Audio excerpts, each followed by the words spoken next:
The views and opinions of the hosts and guests are their own and do not necessarily reflect the position of the management and staff of Guardian Network.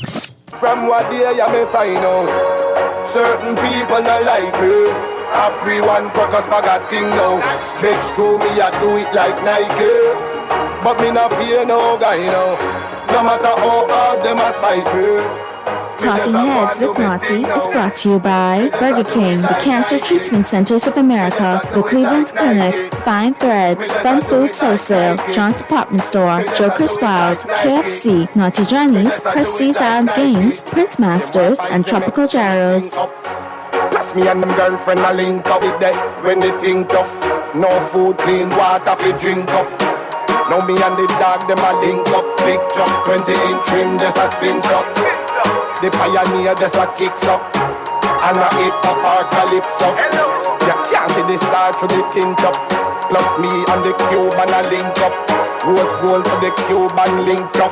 How much ice just a hurt and the rings up. From what day you may find out, certain people don't like me. Everyone focus for that thing now. We're back at you on the Friday, May 24th edition of Talking Heads. Your boy Naughty and your company right up until 6 p.m. Of course, Mary Jane is going to be joining us. We got MJ zoomed in. What's good, MJ? Hey, good afternoon. It's all good. How are you? We're all good, man. Of course, we got Laffy will be joining the conversation with us right on the flip side of the break. So I'm just going to get, the numbers out of the way, how you can chime in, and then we'll take a quick break. And then on the flip side of the break, we'll have a great Friday edition of Talking Heads, and we talking everything. And boy, I tell you, it was plenty red last night, MJ? Oh, I saw some pictures on social media. Yeah, a lot of enthusiasm, I think, on both sides for this upcoming convention that the Free National Movement is staging. And after what I saw last night, I agree with you 150%. Right after June 1st, June 2nd, silly season is open. You know how they have, like, hunting season is open in the States? Right. And everybody get all excited it's hunting season to wake up 4 in the morning to get out and go. No, silly season starts June 2nd, I promise you. It feels that way for sure. All right, here's how you chime in. Phone lines are open in New Providence, 323-6232, 325-4316, 325-4259. Toll free in one of the Family Islands, 2423. Text lines powered by BTC, 422-GR96. That's 422-4796. Stream us live. Take us wherever you want to go. GuardianTalkRadio.com. That's GuardianTalkRadio.com. Cable channel 969, BTC Flow channel 612. That's how you get it in. That's how you get it on for fresh news, smart talk all day right here at Guardian Radio 96.9 FM. Quick commercial break, flip side of the break. We'll be back at you with the Friday, May 24th edition of Talking Heads. Yours truly, Naughty, along with Mary Jane, and our special guest, Arinthia Komalafi, coming up on the flip side of the break, so keep it right where you got it.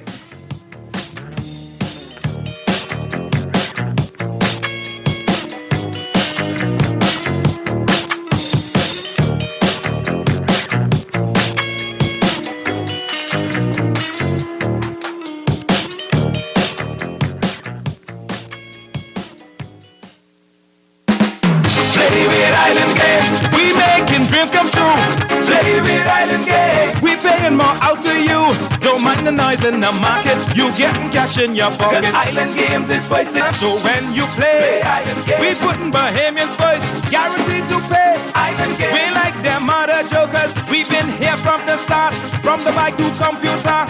Island Games, we gonna make your dreams come true. We playing with Island Games. Is it a burger? No. Is it pizza? Come on, man, it's KFC. Whatever the crunch this is, it's delicious. New, the Kentucky Chizza Sandwich. Crispy chicken topped with marinara sauce, mozzarella, and pepperoni. Order your Chizza Sandwich now at kfcnassau.com or at your favorite KFC restaurant today. It's new and it's radical. KFC, it's finger-licking good. Refined style with elegant taste, then Fine Threads is your place. If you want those slacks hemmed or just taking the waist, then Fine Threads is your place. If you wanna look suave and debonair everywhere you go, like you're supposed to be in a video, wanna step out and look, Threads is your place. Refined style with elegant taste, then Fine Threads is your place. Is your place. Is your place. This is Guardian Radio 96.9 FM, Nassau, Bahamas.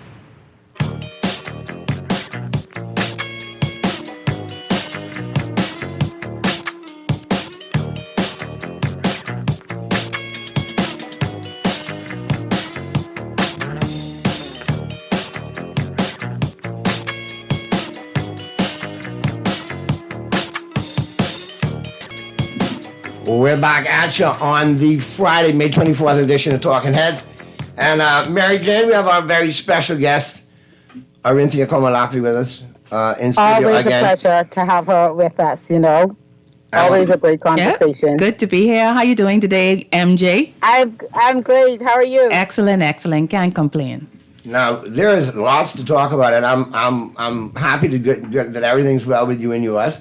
And since our last conversation, there's a lot going down the pike already. Yes, a lot. Has it been weeks or has it been months? I don't even know how the days are going so fast. It's been about maybe 5 weeks since the last time we were on. It seems like a lifetime. Man, look here. But a lot of stuff been going on. Yeah. I mean, obviously, the last time you were here, you said you were taking your talents to the FNM. Absolutely, and that I did. And were you in attendance last night at the British Colonial? No, unfortunately, I couldn't make it last evening. I intended to be, but I had a member of my family fall ill. Oh, and I understand how that is. Yeah, I had to be there, and even today is still the case, but now I'm feeling a little bit off. But keeping in our thoughts. We'll be all right. It's been a busy 3 weeks. I think the last time I was there, I'd informed you I have a senior. So I have a high school graduate coming up. So last week it was graduate photos. Oh, Lord. Tomorrow's prom, and next week is graduation. Wow. So I'll even be absent for a couple of hours from the convention because the graduation starts at 5:30. Okay. Yeah. So, and it was set from August 23. I get that. Yeah. But that's good stuff. And where are they off to? She's going off stateside, and hopefully to be able to do architectural engineering. Yeah, That's and then some. choice. Yes, and hopefully she could continue with her Practical running. kids still are interested in stuff like that, Yeah, and she's a girl. She's always been interested in art, but she loves science, and so she wants. I just found it. I thought about it. I said, if I could do it over again, I probably love building. Yeah. But so the younger sibling is the track and field star, right? Well, the two are in track and field, but the oldest one, she was focusing on soccer. Oh, okay. So, but this year she decided to focus on track. All right. And she found that she loves it. So when she gets to the school, she's probably going to try and do one or the other or both. Tell her Google nil money and hashtag Bahamas and pay herself the way through college. Yeah. Yeah, nil money and all of that, man, the branding rights and kids can market themselves. Oh, yes, the NIL, yes. That's good stuff. Yeah, some good Adidas contract, we already prepared. I mean, I would probably say Puma track and field, but Adidas is Puma, decent. Adidas, yeah. There you go. Either one. But the younger one, yes, that's the one who was the Carifta medalist. There you go. The high jumper. She's That's the high right. jumper. Yeah. And that's good. I'm very strong to know that we have so many young, talented field athletes coming field up. is Between the long very, jump, very high jump, strong. triple jump, javelin, discus. Yeah, man. Yes. It's They really have good. a strong javelin program, a nice triple jump and long jump program. They have a lot of good field coaches in the country now, and they are producing. And even now in the NCAA, a lot of them are doing well. The championships are coming up. And the good thing about the NCAA is they have these contacts now here with these coaches here. The phone rings. Hey, I need a discus thrower, Right. I need a javelin thrower, and I need a 200-meter runner. Yes, exactly. And they can package it up because they know they got their hands on the athletes. Yes, and they're doing well. Absolutely. And we do extremely well in the field. I think we're one of the strongest, if not the strongest in the region. Even, Jamaica is obviously doing well on the track. But when it comes to the field, the Bahamas is very strong. And the majority of the medals we got this Carifta were the field events. If you throw stuff around the house, there might be future in discus and javelin for you. So, Absolutely. as you break up your mommy's dishes, remember. Absolutely. The children love the field because it doesn't, the track training is very intense. Mm-hmm. The field is a little bit more relaxed. Roll But out, field you is more stretch, technical. Do 1 or 2 laps, you throw what you Right. throw, you do what you do, and you see you tomorrow. Exactly. Once you get the technique and we're the type of people, once you teach us something, You got it. we're good at it. There you go. So once they get the technique, they be flying. Well, I think you've been taught a thing or two about politics in your career. Yeah, and in your time. And from what you saw online and from what you saw circulating today, what was your impression of the attendance last night for the endorsement event for F&M leader, Mr. Michael Pintard? Michael Clifton Pintard. We got to get that Clifton in. They're starting to ring it out now. Right. Like we had Hubert Alexander, Ingram, Perry Gladstone, Christie, Linda Oscar, Pillin. No. See, you all go that route. Hubert Alexander, Minnis. You all go that route. Exactly. I go the route we had Ping. LOP. We had Perry. We had PGC. Papa. HAI. We had Doc. And now we got Cliffy on the bench. You see what I'm saying? We always got a nickname for him. What would that be? MCP? Yeah. Yeah, MCP. Yeah. MCP. There you go. All right, but what was your take last night, though? A lot of people are talking today, and you know, from all sections. Yeah, no, I thought it was a powerful showing. It was a powerful show of support. I think it built on what we saw at the nomination day, where there was a strong support there. And one of the best things I like about it is I'm glad to see the F&M base rallying up.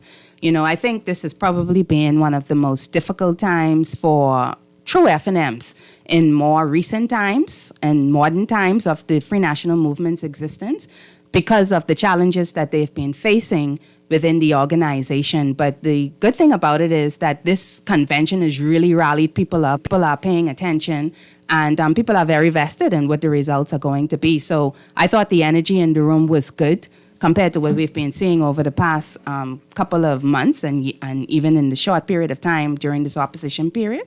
And I think it augurs well. What do you think about the campaigns in general, like from both sides, from Dr. Minnis's camp as well as Mr. Pintard's camp? I feel like it's been a pretty clean campaign, maybe a couple of skirmishes here and there, maybe an accusation or two, but for the most part, it seems to have been a clean campaign. Is that your take on it, or how do you feel about it? Yeah, certainly it's been a clean campaign, and we're also seeing a lot of creativity and innovation. I think they're very high-level campaigns as well, you know, and I've been paying attention to both sides, and it's good to see. I think one of the strongest things coming out of this is you get to see the other sides of these candidates, because where they're so busy in their roles doing what they're doing, that a lot of the videos or contents that are coming out concerning them shows the human side of them. So they're being humanized, and you get to see them beyond the work, beyond what they're doing, standing up there in the House of Assembly or, you know, on a platform, a party platform. And so I've liked what I've seen. Of course, you're always going to have the little blow here and there, but what would Bahamian politics be without it? But I think for the most part, it has been above board. I think it's been very civil and very mature, and I hope it continues in that vein straight through June 1. And I hope June 1 is also a good and productive day and clean, just like the campaign has been thus far. And, you know, may the best man win at the end of the day. Well, I think, you know, this is really galvanized, I think, where everybody was headed as far as getting towards silly season, like we say. Because, you know, if you look at different sections of the community, everybody has something that's in their claw that's got them upset. Absolutely. There's sections that have seen this administration do things that felt, you know, positive impact, and there's others that felt negative impact. And I think as a whole, we're still, you know, kind of in a haze. We're still spinning, you know, our wheels in the mud. Right. And I think the next 2 years is very critical for this administration, because at the end of the day, we know that our voting populace plays what I call ping pong politics. Right. Back and forth. We don't care. And I think that if the PLP continues to not have a Freedom of Information Act, not use the Procurement Act, not be available to answer questions to Joe Public so we know exactly what's going on and where our money and how our money's being spent, they could be walking on a slippery slope to being part of another ping pong administration. Do you foresee anything like that on the horizon, or do you think that they might be the administration that actually gets to straight after the last 25 years or so? Well, it's difficult based upon what they have produced, or should I say not produced, over the last 2.5 years. It's difficult to see them repeating, you know, because you have not seen any substantive policy initiative, what substantive policy initiative have they implemented that is going to have an impact? I mean, forget multi-generational impact, but just an impact in this 5-year period. We haven't seen anything. I know they're moving forward with these carbon credits initiative, but that's a long-term strategy. We're not going to see the fruits of that anytime soon. We haven't seen anything in healthcare, although we've been having this conversation about the hospital. Whether that will materialize is another story. And we still have the challenges with the healthcare system up in Grand Bahama and even right here on the island here in New Providence, and we're 3 years in. And, you know, in politics, you have 2 years left, but you really don't have 2. I think as you noted, I think after next week, we're going to enter into that silly season just by virtue of what the F&M is doing on this side. If we look at the issue of infrastructure, we're having a lot of challenges there, particularly if we look at the roads. We haven't seen any massive improvements to the road. We see little patches here, patches there, but for the most part, it's an obstacle course when we're on the streets, right? Yes, right. I've spent so much money. I mean, personally, I've just spent so much money changing tires. Your tires are wearing down faster. You fall in a hole. That's it. That's the end of that tire. You're fixing parts on your cars, you're swerving to move, and, you know, we've been taking over by, I call them the small car gang. So yes, I'm with you. Yes. You know, you're swerving in and out. Passos, Nias, Gias, Tubes, and whatever. You know, and I mean, and they just make these little movements here, there, and everywhere. So infrastructure, when it comes to infrastructure, I mean, even if you just drive along the coast, you haven't seen the upkeep of the seawalls. If you go on Arawak Key, you know, there's this big pile of fill or sand, whatever it is, that's been there for months, if not almost a year now, and we're not seeing any movement there. And I saw some damage there in the seawall there. Sometimes you drive the streets and it's very dirty. Sometimes the verges are not well kept. So we don't have any pride anymore, even in terms of the way the landscape of the place is.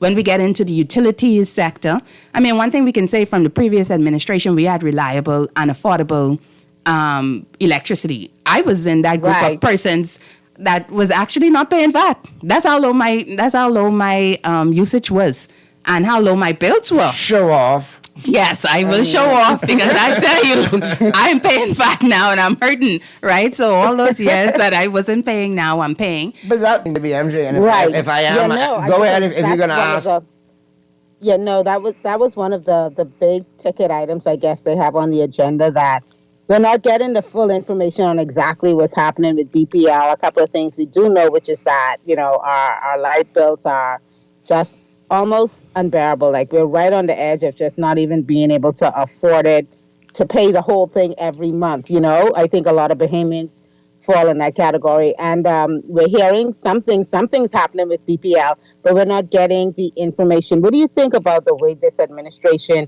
is not only handling what's happening with BPL, but handling, you know, communication to the public about what's happening with BPL?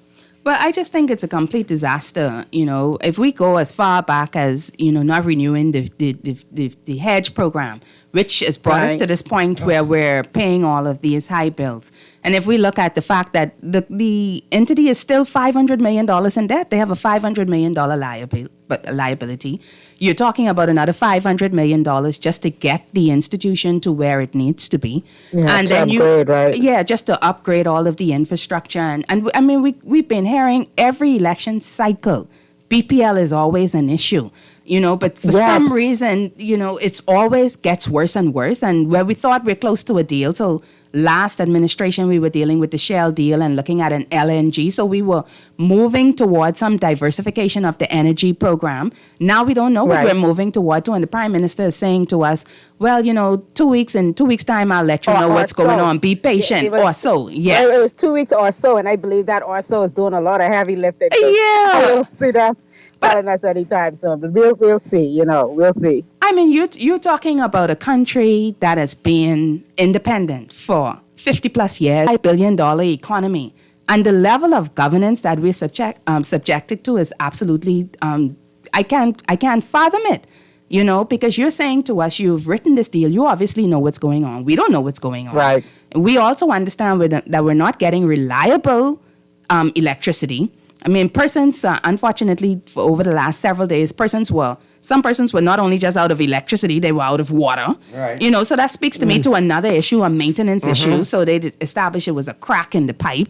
So why aren't we constantly checking these things to see where we're having challenges and where we're going to probably have potential shortfalls?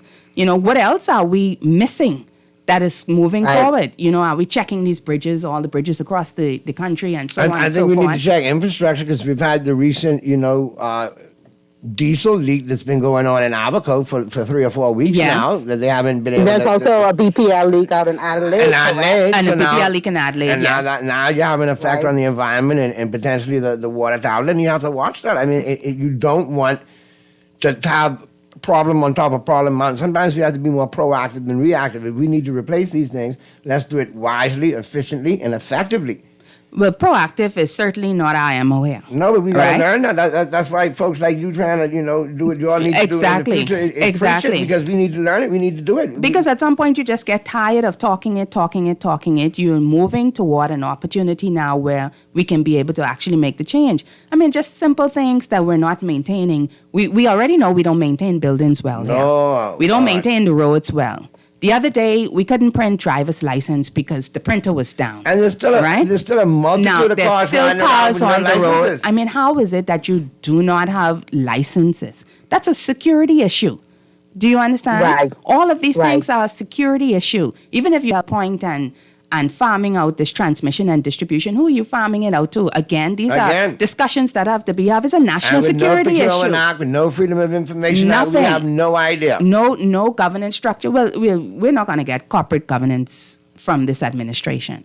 You know, the national chairman of the governing party has already said that that's just PR, right? Those things Right, don't right. make sense. We already have freedom of information. If you want something, just ask for it. But that's not the case. Because then, you give me the answer you want to give me, which don't have to be the Or truth. you don't give me the answer at all. Exactly. You know? And when you talk about maintenance and the fact that we are not doing a good job with upkeep, isn't it more costly, more expensive for us when we wait till the last minute and the thing is completely broken down to have to deal with some of these issues? It's absolutely more costly. You know, I never understood. Obviously, I understand there's a difference between public governance and private governance. I understand that there's a difference. But in private governance, you're always going to have a line item inside your budget where you're going to have something there for maintenance. Because these things are just all natural, even in your own homes.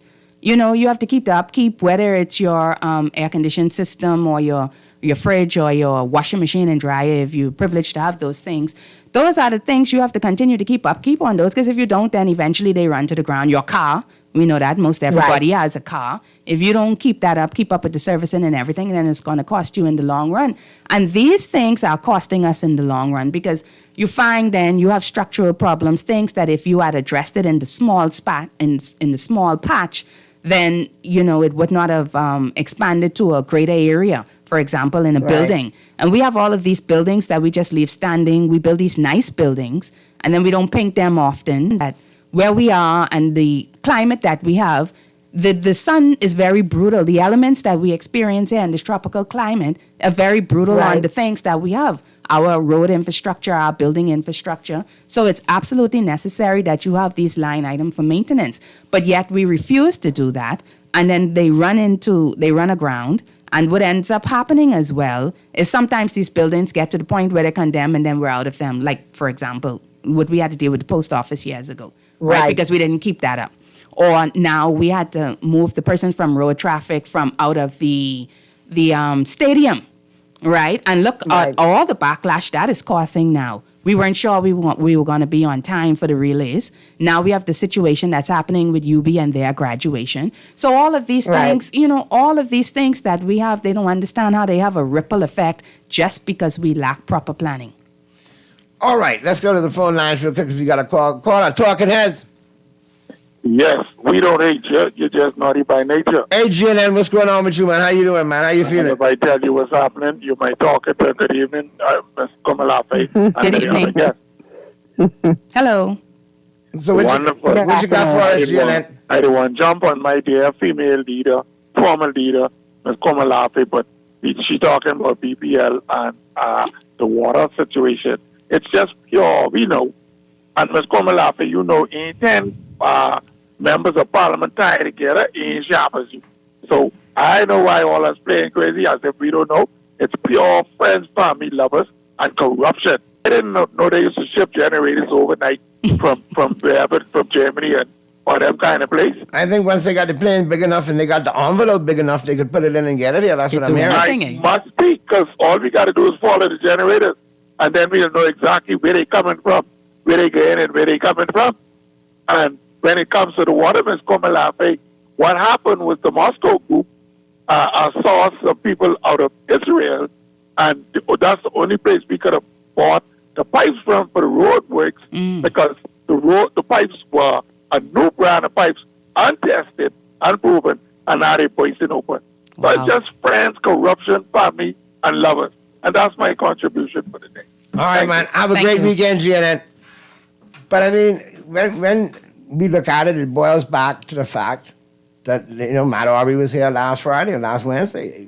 We've been crying out for Freedom of Information Act for far too long.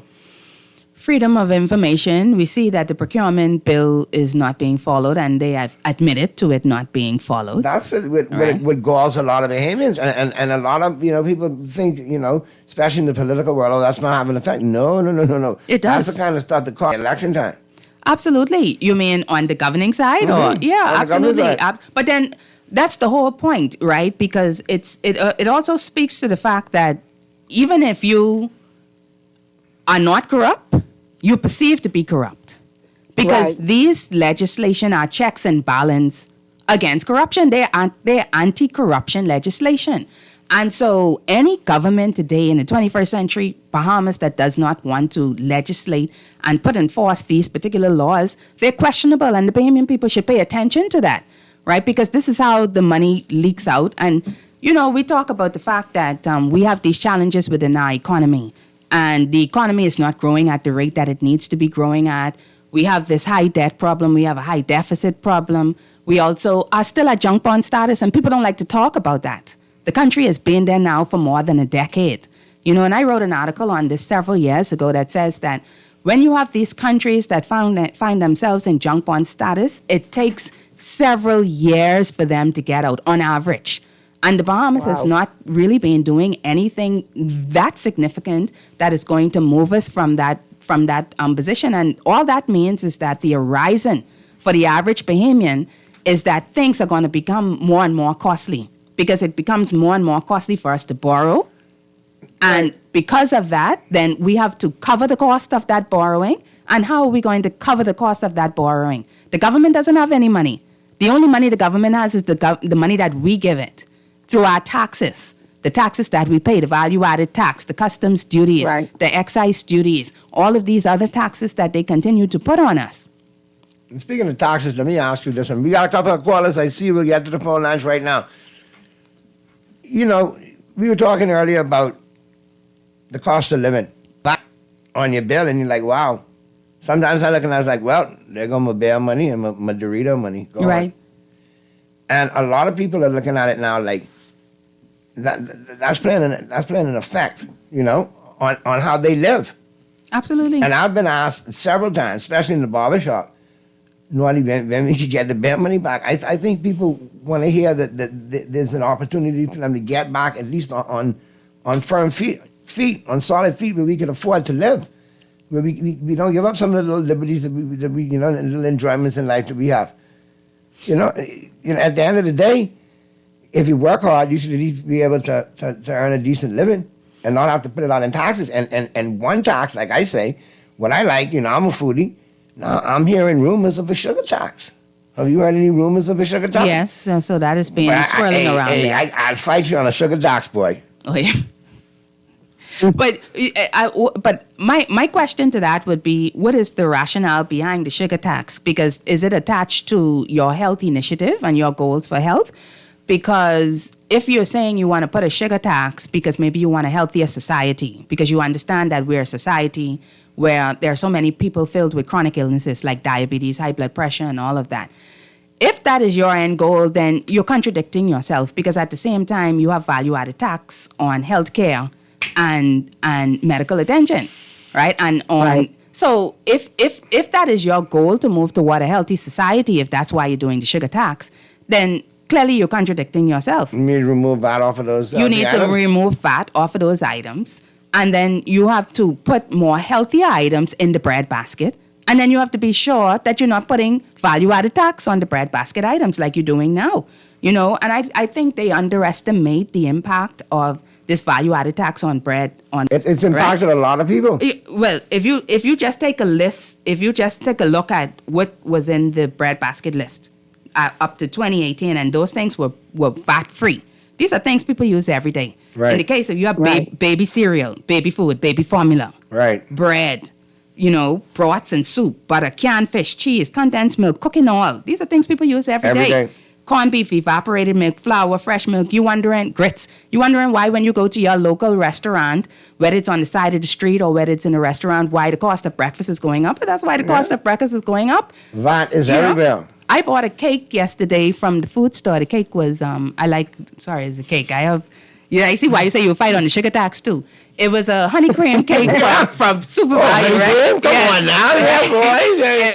And my son saw it when he saw it, because my son he pays attention to money, finance, right? So he said, "Mommy, do you know?" Because I used to buy the cake a lot. He said, "When you bought that cake just 2 years ago, that cake was $7, and now it's $12." He said, "That's a massive increase in a short period of time." My son just said this to me yesterday. Smart kid. Let's go to the phone lines real quick. Talking Heads. Yeah. Good day, Naughty. Hey, what's happening? Gas. How are you? Hello. You know, on the issue with this BPL thing, right? We know them engines ain't just get ordered last month, a month before last, right?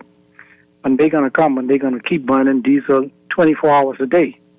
With the solar energy thing, like I kept saying, and you know I've been on this for a little while, because this half the flyover crew, they just want to spin up and down. They came with this new energy and natural gas industry from how long last year? That was implemented, and they put that in place from around about September, right? With a new Minister of State, right? The LNG?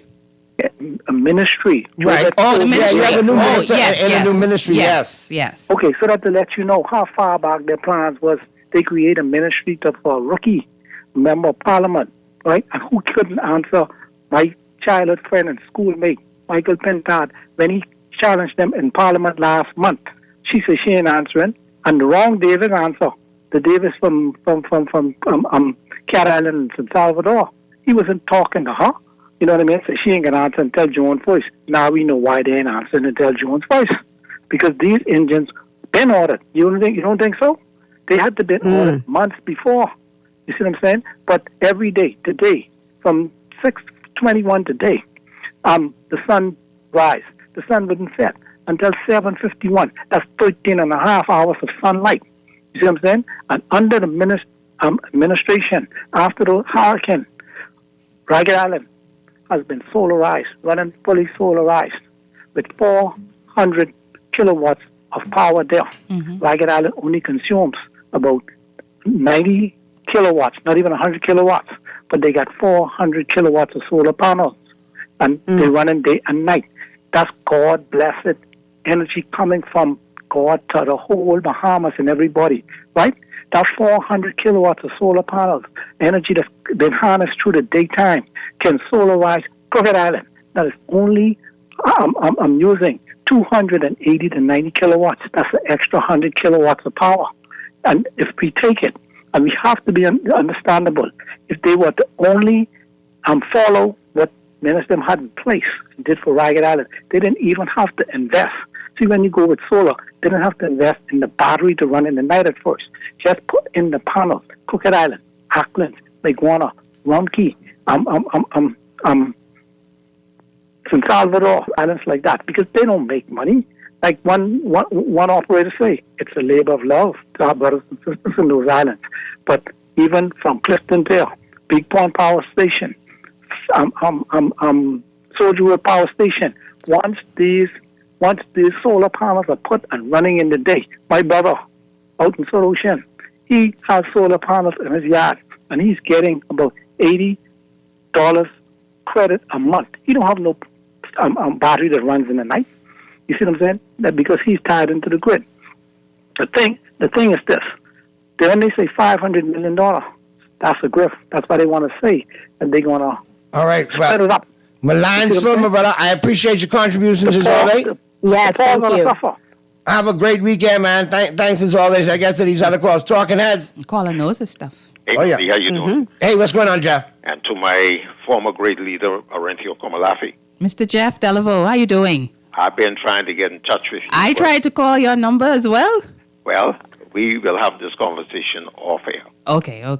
I just wanted to add in here just to say a lot of the things that the callers have been speaking to, the Democratic National Alliance have addressed many of these things during both your administration, Mrs. Komalafi, and in particular Brian McCartney's administration, and it seems as if the public just scoffed and laughed at the DNA for bringing these initiatives up. I'm going to say this much. The previous caller was on to something, and we've been, especially myself, have been speaking to this matter for a very long time. It seems as if it's a deliberate act for our government not to subsidize our family islands sufficiently, not to direct investors to our islands sufficiently, so they can create an economy to be self-sustaining in these islands. I mean, there's no reason why many of our islands are still the way they are. I believe that some of the initiatives that, like I said, the Democratic National Alliance did suggest may have borne seeds by now. There are a lot of other persons out there who were not a part of the DNA, but also are nationalists who spoke to many of the initiatives to move these islands towards prosperity. We have all been, pushed aside, not taken seriously, cherry-picked for seems as it's more like self-interest instead of really serving the country in the manner that we would like to see the country to have been. But I'll close on this one point. I believe that the future is here. I see that the Bahamian eyes now are open. We are now vocal.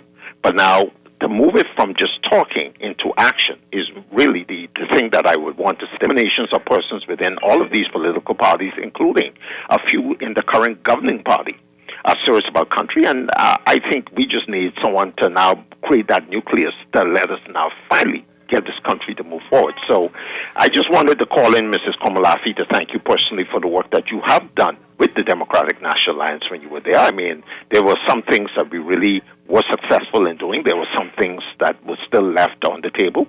And I think it's about time that we as Bahamians actually get ourselves together and begin to move this country forward, upward and onward. Noddy, thanks for taking my call, and no problem, Komalafi, I'll be in touch with you shortly. Thanks, appreciate it. Have a good weekend, Jeff. All right, Have a good one, Jeff. let's get this last caller in. Talking Heads. Yes, good afternoon, Noddy. Good Hey, what's happening? co-host, and good afternoon to your guest. Hey, what's happening? Good afternoon. Noddy, I just wanted to ask your guest, is there anything, because it's obvious that from administration to administration, our government participates in activities that we all can see something is wrong, that corruption is there, right?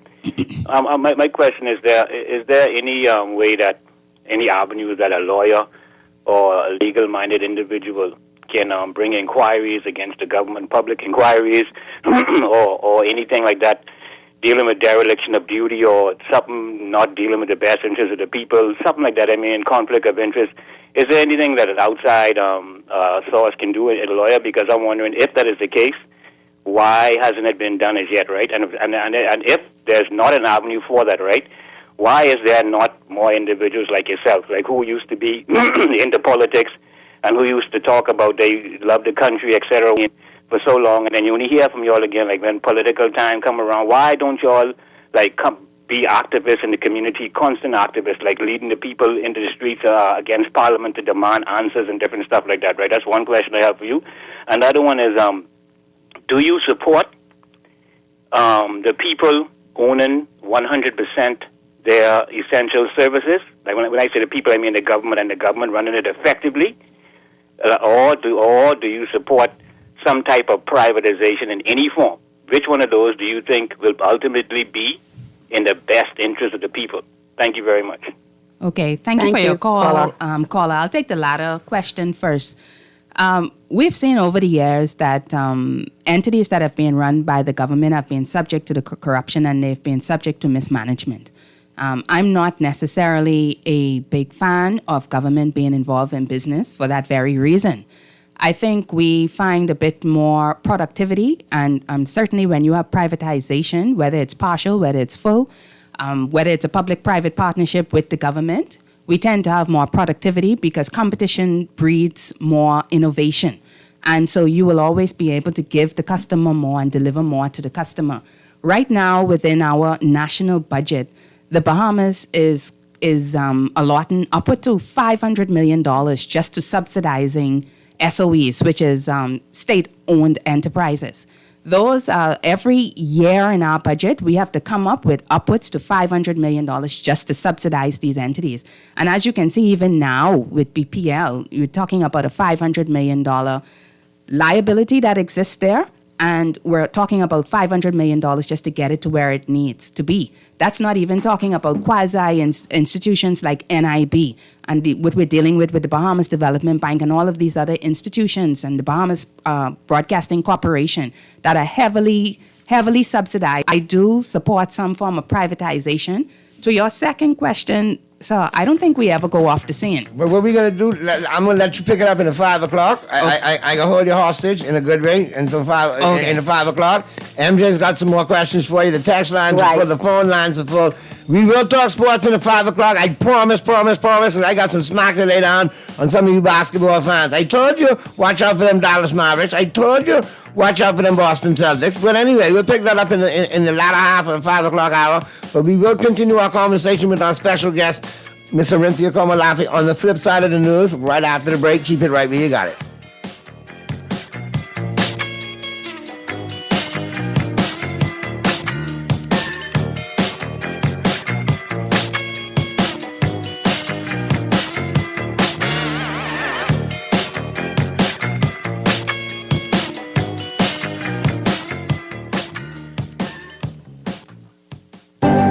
Cancer Treatment Centers of America is now City of Hope, creating one of the leading cancer care and research networks from coast to coast, providing more of what you need.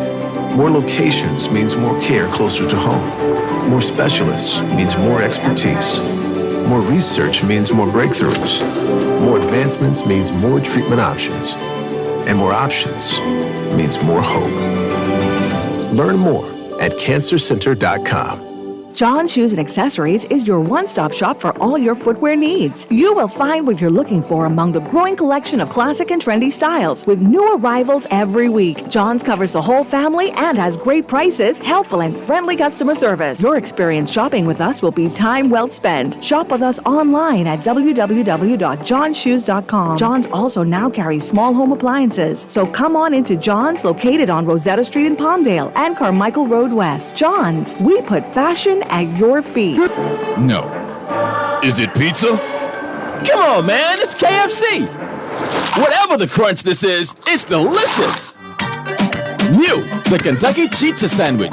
Crispy chicken topped with marinara sauce, mozzarella, and pepperoni. Order your pizza sandwich now at kfcnassau.com or at your favorite KFC restaurant today. It's new and it's radical. KFC, it's finger-licking good.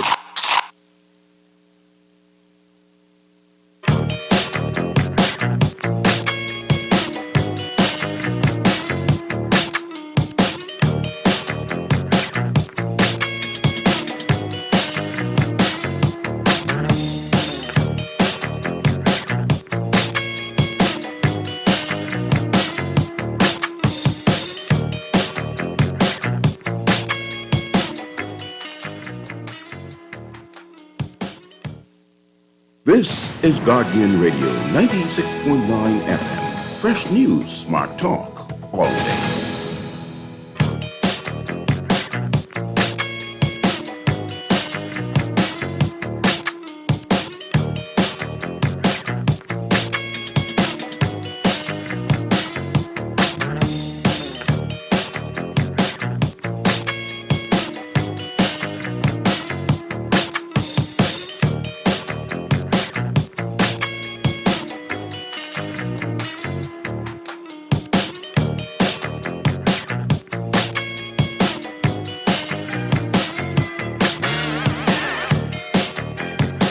we're back at you on the Friday, May 24th edition of Talking Heads. Your boy Naughty and your company right up until 6 p.m. along with Mary Jane, our special guest, Miss Orinthia Komalafi, and of course Pearlie will be chiming in at some point because you know it's after 5 and I know you want to talk sports, so he'll slide in. If you hear a loud combustion and like air fryer in the background and whatever, that's Pearlie. Don't be put off. It's okay.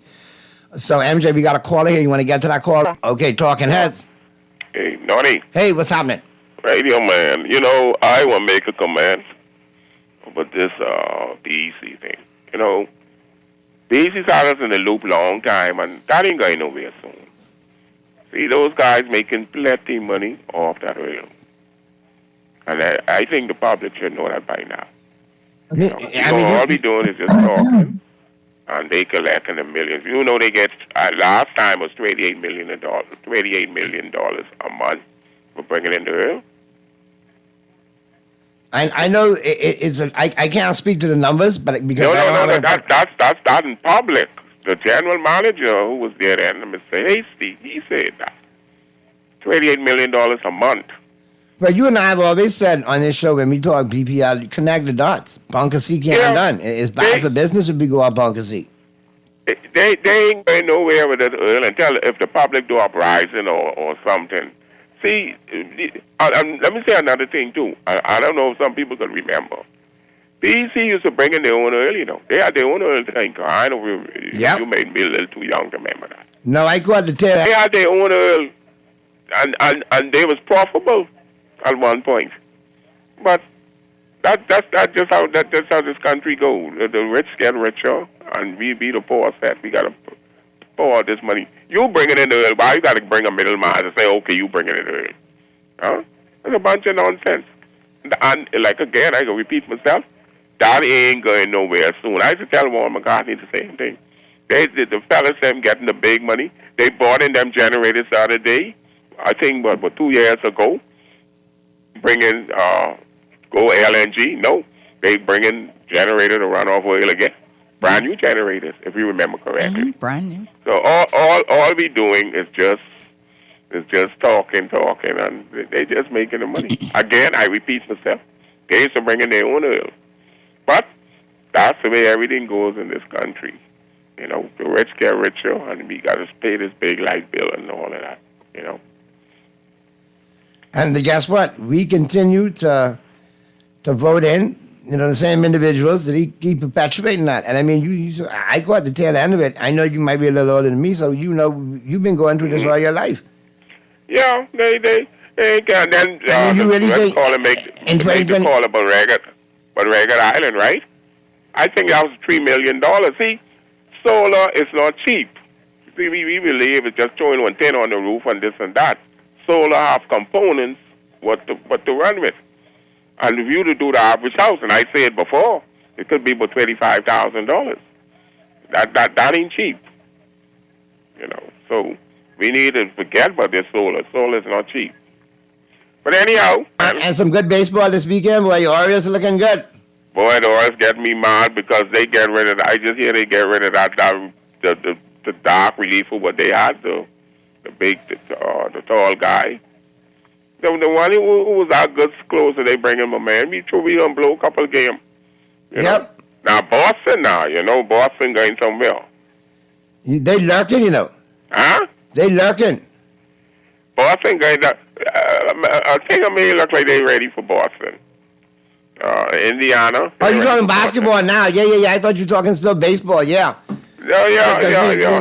Basketball. I can Celtics. What you talking what? No, I know that. On that note, bye. Have a good weekend. I understand, but I think Minnesota may give us a little trouble. Look for y'all going. Anyway, you know what? You call me and Pearlie back. Call us next week. Have a good weekend. All right. You're starting to sound like Red Auerbach and Johnny Mosh right now, man. Bye. Oh, goodness. All right, but let's wrap things up. There's a couple of things that you wanted to mention with the previous caller that you started talking about. Yes. Well, like I said, I think I think when it comes to activism, that sort of goes around in circles and generations. You know, I've certainly had my fair share of activism, right? And that's not to say I won't continue to be an activist or to advocate for change and do, but, you know, we've been out so many times. We were there for the Keep Your Corned Beef March, the PTC March, the PPL March, you know, what they call that, the natural resources we were out there for, and just good governance. And we don't ever go off the scene, caller, you know, and some of us have even stepped out and went into those realms that, you know, the path that is less chosen.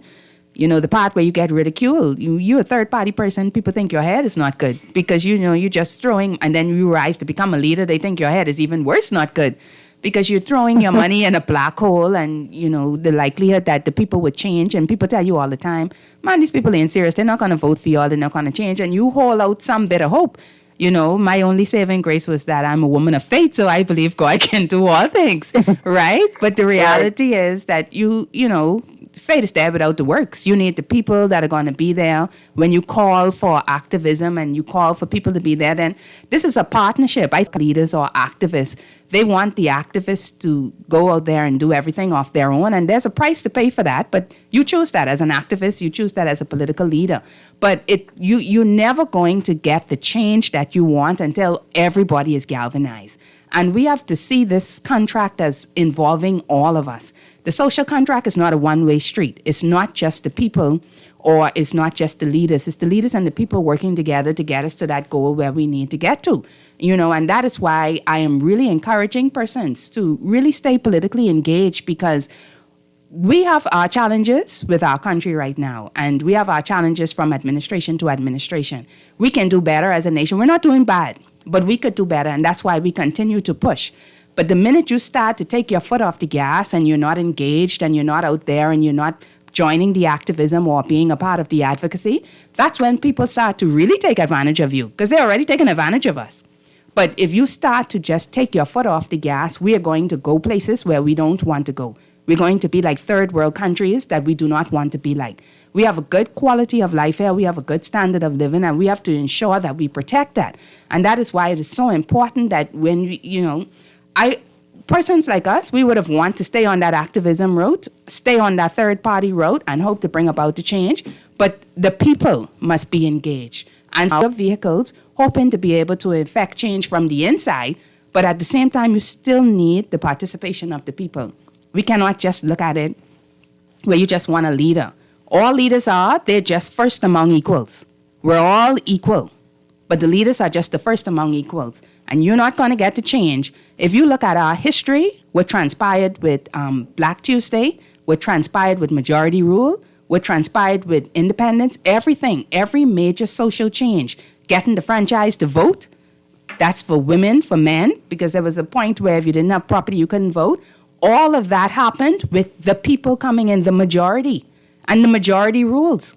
And that's how we got to that very auspicious day where we now celebrate majority rule. If you don't have everybody on board, you're not going to get what it is that you need. And you have to be able to put your colors down at times too. Because, you know, I say to people, you can be a part of political parties. And we think if you want to be a part of political party and engage like that, that is perfect.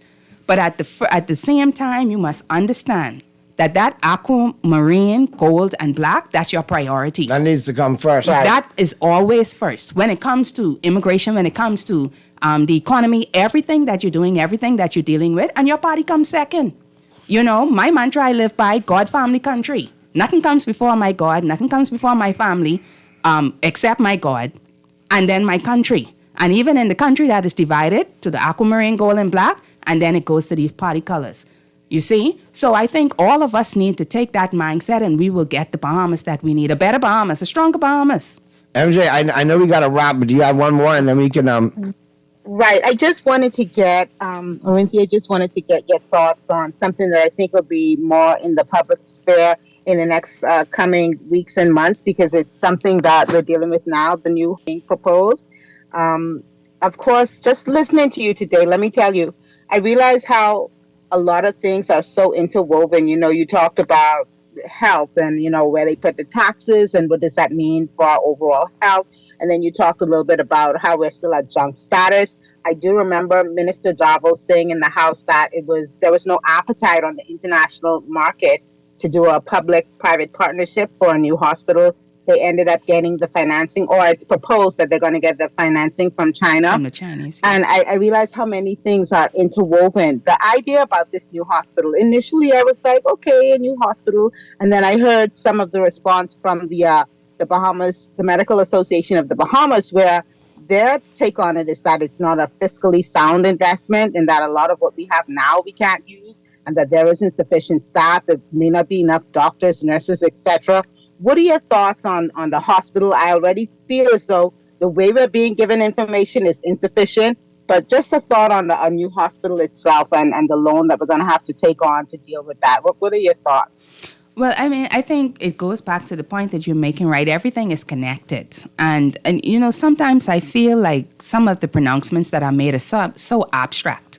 There's no coordinated effort. So we just say, okay, we're going to do this hospital. And I was surprised to hear the location of where it was going. And I thought, I said, somebody must be pranking me because that is the absolute dumbest place to put a hospital. I just couldn't understand why you would even want to put that there. And anybody who traversed the streets of New Providence, especially along the coast, on a daily basis, knows that that is not going to be a smart place to put a hospital. Yeah. And then you're talking about bringing down the value of people's homes, the noise that comes along with that, the activity, and I mean, unfortunately in this time, you're going to have a tremendous amount of activity there, and you don't have the road infrastructure to be able to accommodate that, right? And so I don't understand that particular aspect of it. The funding part of it, too, it goes back to this creditworthiness that I talk about, right? And the sovereign rating, because your options to be able to borrow on the international stage is going to become limited because you're not getting your fiscal house in order. You're not doing anything from an economic standpoint where people are seeing that you have an effective economic growth plan in place that is going to bring more investment into your country and more revenue into your country by people working, even if you have to bring people in from other countries. And this whole BPL issue and the reliability of electricity ties into that too. Right. Because these are also things that tie into the cost of and the ease of doing business. Persons are not going to come here and establish their businesses here if they cannot get reliable utility services, whether that's with water, light, or telecommunications. They're just not going to come here. Okay? So if you're not going to be able to attract investments here, then you're not going to be able to attract more job opportunities or entrepreneurial opportunities for your people. And if you're not going to be able to do that, then you're also not going to be able to increase your revenue. And if you're not going to be able to increase your revenue, you're not going to be able to address your debt issues and your deficit issues and the economic stagnation that you've been experiencing. So now, but you're adding up your debt. You're going to the United States, you're borrowing locally. I even think you're just challenged everywhere you have to go. And now you're going up to the Middle East and up to the Far East where you have to borrow monies because they're probably giving you favorable rates. But you're adding to the debt, but we're not seeing how you're going to pay this debt back. We're not understanding return on the investment, right? And so what does that mean then? The cost of living is going to go up because now you're going to tax people because you have to be able to service these obligations. You see? So that is my challenge with this administration. Yes, we do need a hospital. We do need a hospital that can be able to address our healthcare issues. But you have to always take an holistic approach to how we are going to address the issues that our nation is faced with. And these random and abstract policies. And you know what? Honestly, I believe they do them where would you as build a hospital? distractions. One of the taxes runs into where would you build a hospital? Well, I wouldn't build it there. Bada boom. All right. I mean, if worst case scenario, it's not like we have an abundance of land left. So you would probably just have to move with amending or adjusting what you have right now in the short term. But I've spoken to this policy before where I talked about, because you don't have to have everything concentrated here. And then there's also telemedicine. And in the policies that we were advancing over the years, we talked about having a hospital here on New Providence to service central Bahamas. And then we talked about a proper hospital in Grand Bahama to service the northern Bahamas, and then one on Exuma to service the southern Bahamas. And all of those entities can also have offshoots and satellites where you can distribute telemedicine. You don't have to have proper infrastructure or people there, and you can talk to people via telecommunications means and stuff like that. So if you don't have to have everything here. You could have a cancer center maybe up in the north. You can have dealing with your chronic illnesses somewhere in Exuma. So you can make the adjustments there. Right. And it's connected. We're all connected. One flight could get you down to Exuma or get you up to Grand Bahama. It's as simple as that. And then start to outfit these clinics to be able to give at the minimum primary care. Not serious surgery and operations and stuff like that. That will take place in the hospitals, but get those clinics where you're taking the load off the hospitals. Right, those satellite clinics have always made sense.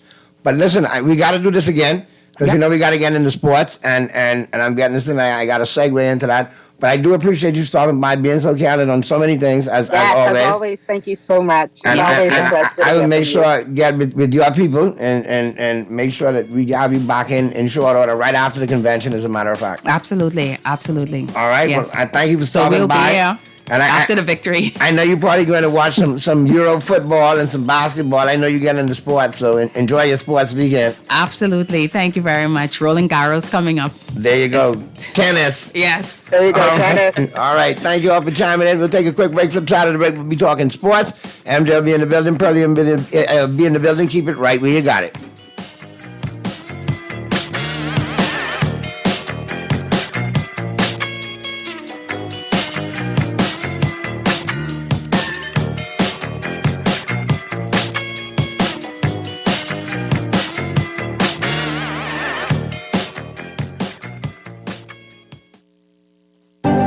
Cancer Treatment Centers of America is now City of Hope, creating one of the leading cancer care and research networks from coast to coast, providing more of what you need.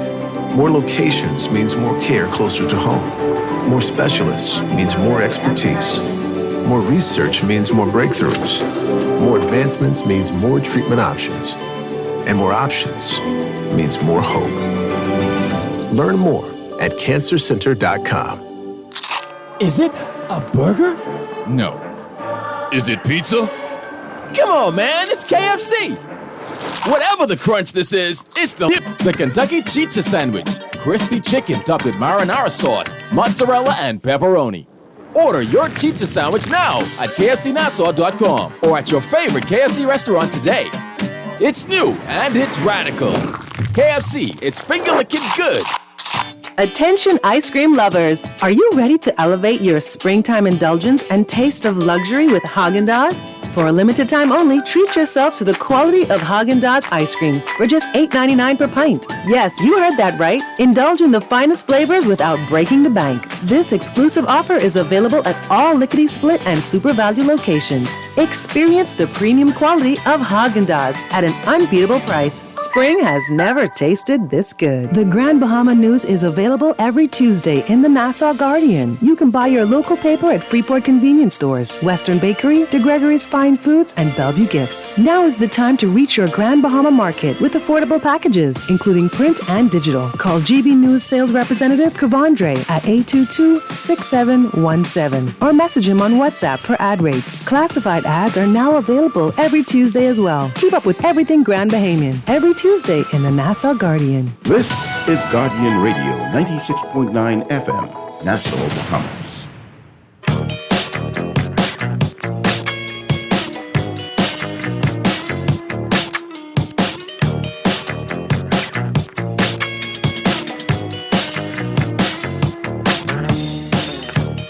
We're back at you right here on the Friday, May 24th edition of Talking Heads. Naughty along with Mary Jane and your company right up until 6 p.m. And then we got Pearly zoomed in now, so things is things. The mod squad is in effect. What's going on, Pearly? We got Pearly zoomed in. Pearly, get your finger off the mute, man. No, I good. I'm ready. I believe so. I believe he watched a late Dodger game last night. Guys, ready? So, what's going on there, Pearly? How are you today, man? I'm really good. I'm in a really good mood. I'm really great. I want to know how your 33-19 Los Angeles Dodgers are doing, man. We 7 games out in first place. Which one of y'all that close to anybody? Well, my 35-17 Yankees are 3 games in front of the Orioles. Still less than what I am in first Who are place. infinitely better than anybody in your division, and they'd probably be in first place if they were in your division. It don't matter how much games you win, is if you finish first. That's true. Okay. And you only played the Orioles yet. Y'all looking good right now. Oh, we have played the Orioles. We have played the Orioles before. We played the Orioles before, okay? And they take how many? How many they take from y'all? It doesn't matter because, like you said, we're in first place. Oh, that doesn't matter.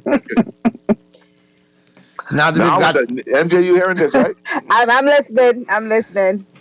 So, Pearly, what's this? I'm hearing that Angel Reese wears that leg sleeve to cover up a pearly tattoo on her thigh?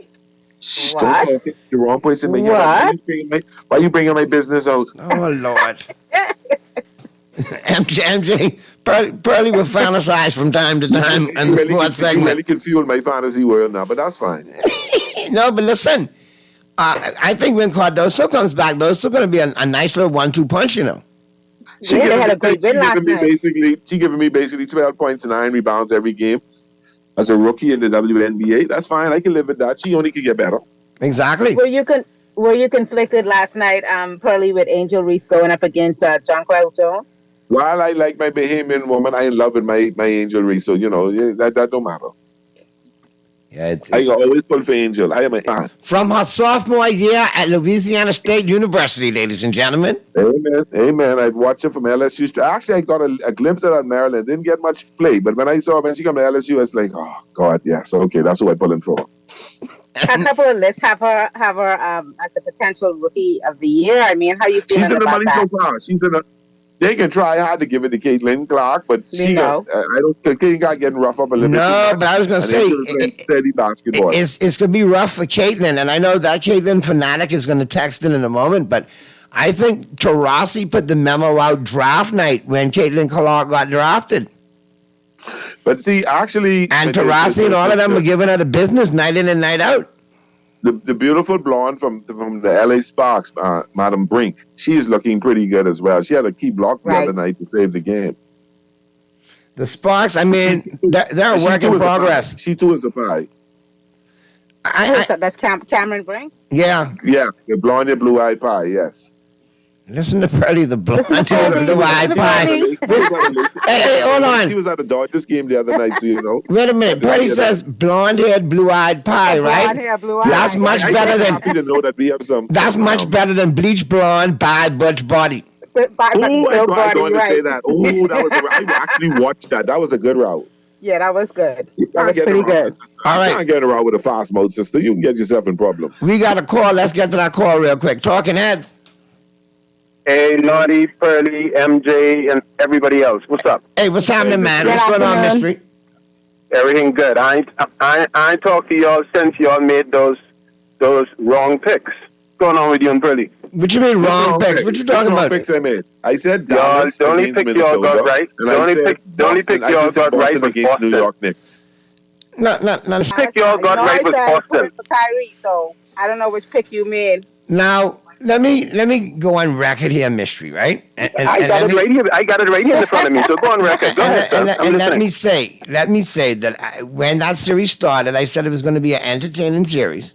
I said Minnesota, could very well win it, but I have to go on the side of veteran experience and a championship squad, and I had to roll with Denver based on the fact that they're the defending champion. At least you honest with that. Go ahead to the next one. And then as far as Boston goes, I was like, well, Boston could win that one, and they could beat up on Indiana because Indiana could make it through because Knicks, and me and you could have suited up for the Knicks. That's how many injuries they had. Absolutely, you was right about that. And now we're on to the Eastern and Western Conference Finals, and I'll say again, the Minnesota Timberwolves could very well win that series. It's going 7 games, and I err on the side of veteran leadership, Kyrie Irving, because if you notice, Kyrie and the Mavs have played the Clippers in round 1. They were the lowest rated seed. They beat the Clippers. Second round, they played the higher rated seed, Oklahoma City Thunder. They beat them. So you believe whoever come out the West can win the finals? No, now I'm saying it depends on which Boston team shows up. If the Western Conference finalists could very well beat Boston, but it depends on which team in Boston shows up. If they show up focused and play ball like they know how they're supposed to play ball and do what they need to do, they're going to win the series. If they don't, then that Western Conference team could very well beat them and embarrass them in the process. But in if my they opinion. play Minnesota, they can get sweep. Anyway, I'll let Pearly chime in now. I've given you my 2 cents, sir. Go ahead, Pearly. I really believe I'm not judging the Dallas Minnesota playoff yet, because even though I'm saying a fresh and great Kyrie Irving, I still believe Minnesota will win that conference, the Western Conference, and I think it'll be Minnesota against Boston, and they're gonna be tough for Boston. Boston's gonna sweep Indiana. They're gonna sweep Indiana. They're gonna sweep Indiana. Indiana can't beat them. If Indiana were to get a win, it would be one. It would be one to save face in Indiana. But outside of that, I think they can get sweep 5 the most. I'm going to let MJ, our resident Spurs fan, make her commentary as well. Yeah, Go ahead, I think MJ. it's probably true with Boston and the Pacers, because I actually think the Pacers can beat Boston, but after the way that game 1 ended, with all the assists that Boston got from the referees, I think it's pretty clear that the Celtics is the team that the NBA wants to see, or maybe some people want to see end up in the finals. As far as what's going on with Dallas and Minnesota, I think that Dallas wins it all. I do not think that Minnesota is going to be able to overcome just the sheer power of the combo of Luka and Kyrie, because we've So seen you Minnesota think Dallas? get slapped You in the think it past, can be Dallas and they're gonna Boston? do it again. It's going to be Dallas, and it's going to be Dallas against Boston. So wait, what assist did the referees give Boston? You didn't watch the end of the first game with Boston and the Pacers that ended up in overtime because of some assistance from the referees. What was that assistance, MJ?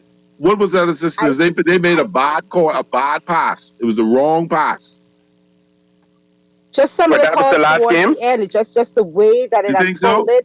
It had a heavy-handed feel about it, and so I say that it was quite possible for the Pacers to win that game, but I don't think they have any more chances to overcome Boston. Okay. It's just All right. it's done. I think Indiana could win 2 in Indiana. I said Boston in 5. I hold firm to that Boston in 5. I think Indiana's going to win 2 in Indiana without a doubt. Boston ain't going to win none in like a Indiana. sweep, but yeah, I think the series going to anything's 7. possible. Now, not even Minnesota, it's gonna be tough for Minnesota to come back from that. Not even what you think about this big deal the NCAA girls got. Or the lawsuit that they won. There was a $2+ lawsuit billion that the players payoff. won. So they got like $27 billion or something like that over 10 years that they're gonna use to pay. And you know what I think? What I think is $2.5 billion. It's only the 5 big conferences that get the pay. So what happened to the Conference America and all those other small conferences? They don't get a part of this. Only SEC and ACC, Big 10, Big 12, and somebody else get a part of this. Yeah, but all the past female players can get payoff too. The ones who are not playing either. That's only go back to 2016. Yeah, that's so a good from deal. 2016 to now, that's 8 years. They're gonna pay those players those who are part of that. ACC, Big 12, Big 10, Pac-12, and SEC all voted to approve the proposed terms. Yeah, we'll be interested to see just how much money they're gonna get. And to see what the differentiation, what football players can get from baseball players, or what lacrosse players can get from basketball players, and what tennis players can get from swimmers. That's what I want to see. How that breakdown but the is main gonna fact, the deal is they're going to start getting paid now. They've been selling tickets. Listen to me, Mystery. I understand they're going to start getting paid. My 2 concerns are only 5 conferences are benefiting from it, and I want to know what the disparity of being paid can be for the football players to the lacrosse players, or the tennis players to the baseball players. That's what I want to know. I'm fine to get paid because I think they deserve, because the universities making billions of dollars off these athletes. You're right. I'm fine for them getting, but I just want to know what the payment level can be at. That's what I'm interested in. Yes. Anyway, guys, you all have a good one. Thank you so much for taking my call. Good stuff, Mystery. Have a good weekend, man. Always a pleasure. Okay. Next, real quick, because we got, we got to get to the break, and then we got Cowhead taking us home in short order. But before we get there, like I said, though, got some rumblings from around the league. You got now Bronny is being selected with team workouts. But I'm hearing, but them scouts and them praising that do it, but I don't know, boy. The power of clutch sports. Anyway, the I don't power know of about clutch. that is very discouraging. What's discouraging? They're really trying to big up LeBron James and Bronny.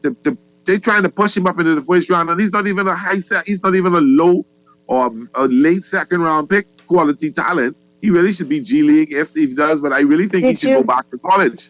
Did you hear what the agent for LeBron as well as Bronny said, Rich Paul, today? He made a statement that Bronny is not going to sign a dual contract, which means that he is not playing in the G League. He says that he's alerted the teams. They all know that he's not going to the G League. So if a team drafts him, the G League is out of the question. They're not going to sign that contract. So, yeah, I guess he is going to get pushed to the highest level, and it's that or nothing. Yeah, pushed to ride and be the 12th man or the 14th man. I guess so. And now that's why... That's very unusual to have a rookie come in and basically have at his level, and have your agent say, well, there's no way y'all could even look to sending him to the G League. That's not going to happen. So... And I mean, that's all LeBron. That's all LeBron. And see, that's why I have a problem with him. He's going to force his son onto people. He's not the talent, and he's going to force somebody who's deserved to make that money and be on a contract because that's my son. And that is not right. They actually doubled down on that because Rich addressed that. There were a lot of people talking about the level of nepotism that they're viewing with this whole Bronny situation. So what, more or less? He said that the league is filled with nepotism. You look at the owners of some of the teams. He actually pointed out the owners of the Knicks. That's James Dolan, correct, Noddy? Yeah. James and Dolan. he said that he didn't build that. He inherited it more or less. And he could have said Jeannie Buss as well, but he didn't go there. In any event, he's basically saying nepotism is all around, so do not blame Bronny or LeBron because that's just the American way. Listen, nepotism is around. Jeannie Buss was the daughter of Dr. I'm Buss. telling you what he said. Jeannie, it wasn't like Dr. Buss says, I have 5 other children out there, or there's 50 other people out there who should be able to get the own this league. No, he owned it, and his daughter took it over. I don't have a problem with that. The point is, it ain't like LeBron owned a spot on a team, and he get like, are you going to retire LeBron and let Bronny take your spot? Well, I mean, because I guess that's the problem ever because there are kids out there who's better than Bronny. Bronny couldn't even. That's what I'm saying. He's going to take some kid's spot who deserves to be in the league and force that kid to go to the G League or something, and that's not right. I'm telling you, don't expect Team LeBron to feel any kind of weight about it because they're basically saying LeBron and his team, they have the power to make these moves for Bronny, and they're going to do it with no apologies. That's just the way it is. That's why I've been saying. And that's the way it is, and I understand it, but it's going to be a disservice to Bronny because he's going there and fellas can dunk his head off. They can embarrass him in the league, and the coaches are not going to play him. I agree. So when LeBron can call and say, but you're not going to change LeBron's mind. I'm going to tell you this right now. Just like in a small Division III school and the white town folk and everything around there push because you got to play the fella from that town or else you have a problem. No, that can't work in this big sports. I'll put it to you like this: the role of LeVar Ball is now being played by LeBron James. Yep, with no apology. I told you that Caitlin Clark fan, that stand for Caitlin Clark was going to show up. Right here it is, and see how they did it. I see what they tried to do here today. Man, Naughty, you mad because Bronny is the next GOAT. Kid GOAT, like Kitty, like that kind of GOAT, yeah. Like Goaty, not no real GOAT. How he could be the GOAT if he pawing the GOAT? If he pawing the GOAT, how he could be the GOAT? Don't hit on him because you don't like King James. You need to worry about getting your Cowboys up. And Pearlie and MJ talking about nepotism. Isn't Angel Reese a product of nepotism? Because she can't play ball at all. Say that again. Say that one more time. Yeah, and you're talking about nepotism. Isn't Angel Reese a product of nepotism, Pearlie? Because she can't play ball at all. Wow.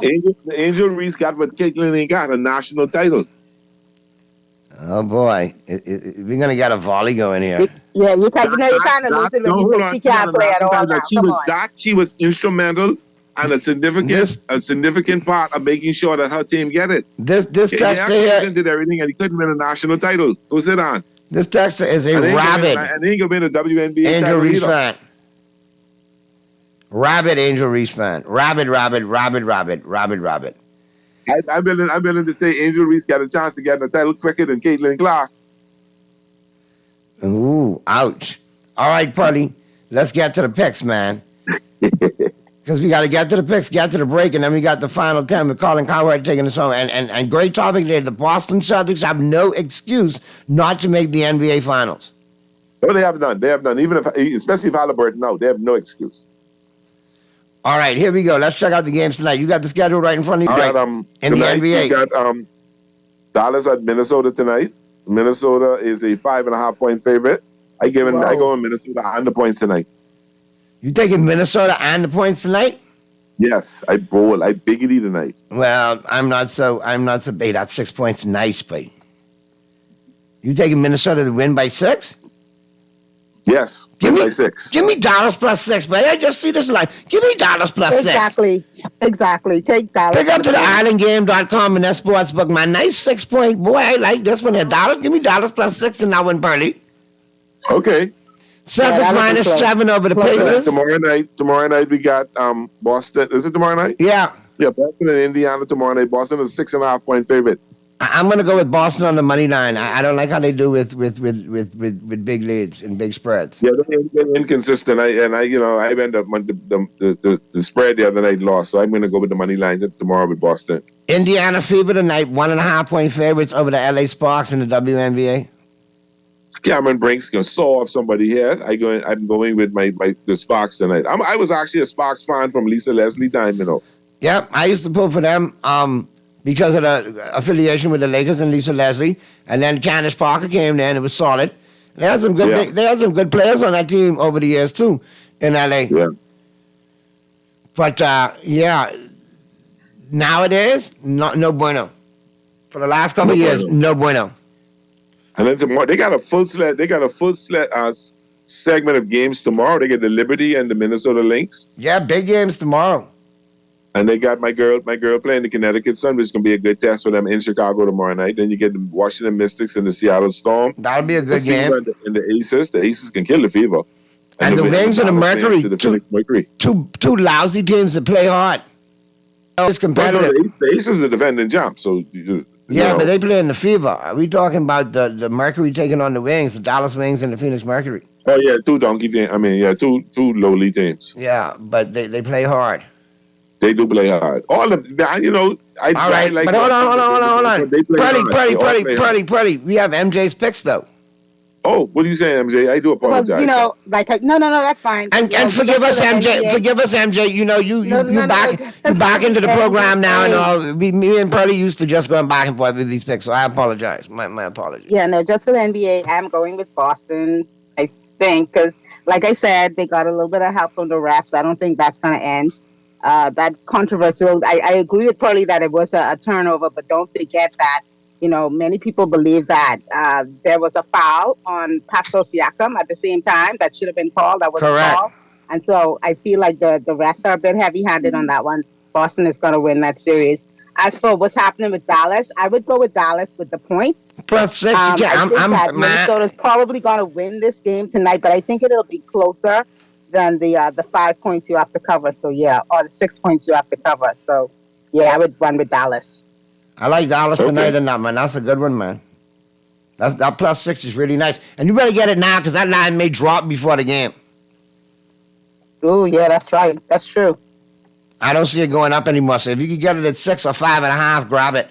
You guys, great stuff all week. And MJ, great to have you back. Pearly, great stuff. I know you were very busy this week, but it looked like your efforts paid off yesterday. Had a great turnout.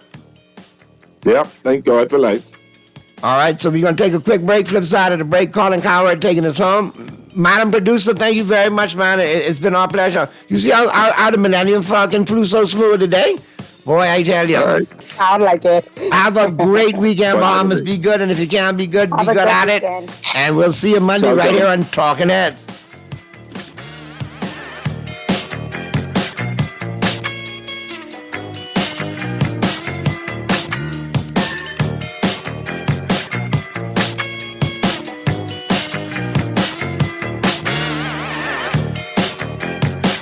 living with a neurological condition shouldn't define you. At Cleveland Clinic in Florida, we do whatever it takes to make life better today while discovering new treatments for a brighter tomorrow. From epilepsy management to specialized spine care and brain tumor surgery, we're delivering world-class neurology care for the day-to-day. For the days you live for every care in the world. Visit clevelandclinicflorida.org/Caribbean. Play with Island Games, we making dreams come true. Play with Island Games, we paying more out to you. Don't mind the noise in the market, you getting cash in your pocket. 'Cause Island Games is spicy, and spicy is tradition. So when you play Island Games, we putting Bahamians first, guaranteed to pay. Island Games, we like them other jokers. We've been here from the start, from the bike to computer. Island Games, we can make your dreams come true. Shoes and Accessories is your one-stop shop for all your footwear needs. You will find what you're looking for among the growing collection of classic and trendy styles with new arrivals every week. John's covers the whole family and has great prices, helpful and friendly customer service. Your experience shopping with us will be time well spent. Shop with us online at www.johnshoes.com. John's also now carries small home appliances, so come on into John's, located on Rosetta Street in Palmdale and Carmichael Road West. John's, we put fashion at your feet. For fast, reliable, and impactful printing services, look no further. Let Printmasters bring your masterpiece to life. We stand by our quality products that is second to none. Our affordable pricing and friendly, efficient staff makes Printmasters the ultimate choice for all your printing needs. We can deliver any type of printing services, from banners to booklets to business cards. You name it, we can print it. Let Printmasters bring your masterpiece to life. Located in the Nassau Guardian Building, telephone 302-2361. This is Guardian Radio 96.9 FM, Nassau, Bahamas.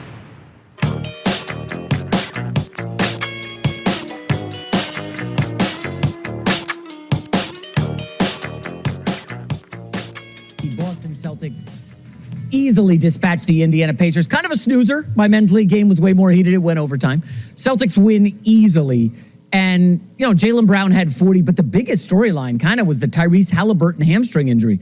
It looks to be able to go in game 3. And we know if you go down 0-3 in the NBA playoffs, it's a death sentence. Teams that fall behind 0-3, I think, are 0-153 in the playoffs. So not good for the Pacers. But there's an interesting storyline regarding Jaylen Brown, the Boston star who scored 40 last night. And I say star because he was All-NBA last season. Now, earlier this week, the NBA announced the All-NBA teams.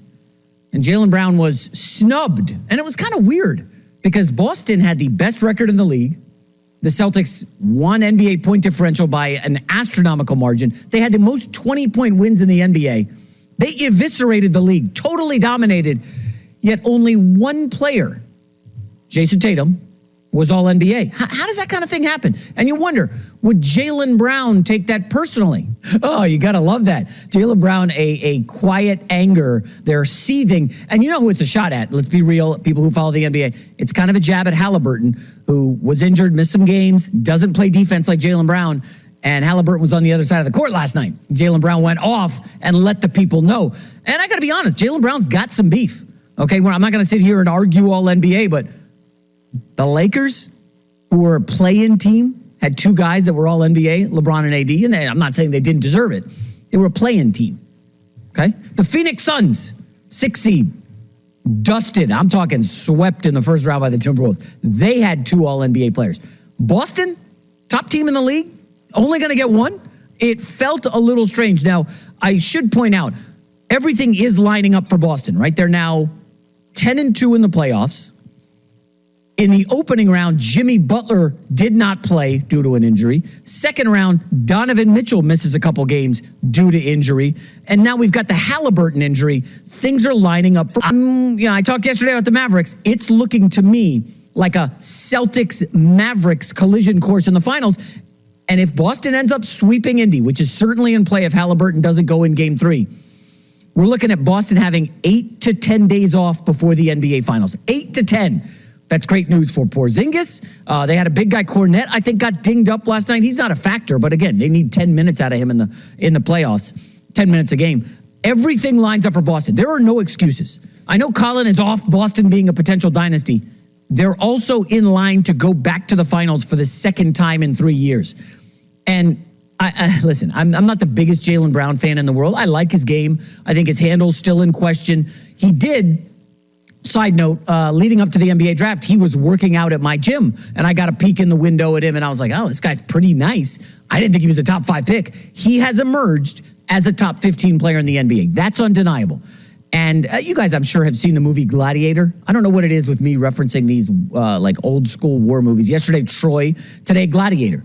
But Jaylen Brown's quotes last night, where he was so, seething with anger, it reminds me of Gladiator, where Russell Crowe said, I will have my vengeance in this life or the next. I'm sure you remember that. Classic line. Listen, Jaylen Brown is getting his vengeance. And he kind of had a good finals a couple years ago against the Warriors, then petered out in the last few games. And again, the offensive skill set, not totally there. He dropped 40 last night, though. Jaylen Brown getting his revenge for the All-NBA snub. And the Celtics look like they're hurtling toward another trip to the NBA Finals. All right, I want to quickly pivot to the NFL and Jordan Love, Colin Cowherd's favorite quarterback. I don't know, it's a battle between him and Jared Goff. This is a situation now in Green Bay. We're not at DEFCON 1, probably at DEFCON 3. So Jordan Love, famously drafted in the first round, they traded up. He was so ticked off, he used that as vengeance and went and got 2 MVP awards in a row. The Packers were at the top of the NFC, just couldn't break through. So Love sits for 2 years, then sits for a third, started just 1 game in his first 3 years. And then they have the beef with Rodgers, and he moves on, and Rodgers is angry and pouting, whatever. Jordan Love starts last year, kind of okay. He was meh, nothing special. Mid, as the kids like to say. And then what happened in the second half of the season? Final 8 games, Jordan Love was dominant. 18 touchdowns, 1 interception. You toss in the play-in games and look at how Jordan Love ended the season. Spectacular fashion, no doubt. Emerging as maybe a top 10 quarterback in the league. I think it's in play. I don't know that he's there yet. But it's only half a season and a couple playoff games to build on. He did look good against Dallas and Dak on the road, and then nearly went to San Fran and pulled off the win. That was a great game. But all arrows are pointing up in Green Bay. Jordan Love basically has the vibes through the roof in Green Bay. However, there's always a however. His contract situation is a little tricky. So they decided, we're going to renegotiate you last year, and Jordan Love only basically had a 1-year guarantee. So now he blows up last season, and he's essentially saying, show me the money. The media asked Jordan Love, what does the future hold? So if you don't get a deal, are you going to not show up for training camp? Gosh, I love a good quarterback controversy. Now, listen, this may be a non-controversy. This may be done in a couple weeks. But I've talked about compound interest before on this show. People love when I get all financial. The best things in life come from compound interest. Learning, finances, obviously, relationships, trust. Nobody knows this better than the Green Bay Packers. You had Brett Favre for 15 years at your starting. Then you transition to Aaron Rodgers, who gave you 14 years. Folks, that's almost 3 decades with only 2 quarterbacks. Do you know, and I referenced the Jets are my team earlier, you know the Jets would just kill for one guy to last 15 years? That's it. Give me one quarterback that I can invest in and build that compound interest so I'm not shuttling around looking for a quarterback every few years, because it ain't fun. It's not. I remember a guy the Jets had in the 80s, Ken O'Brien. I was like, oh, he's the guy. He's the man.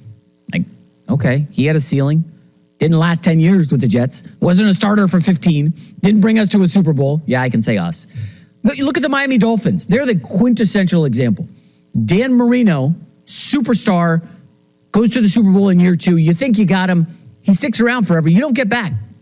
Have you seen the carousel of quarterbacks in Miami since Dan Marino retired? They're still searching. They don't even know if Tua's the guy.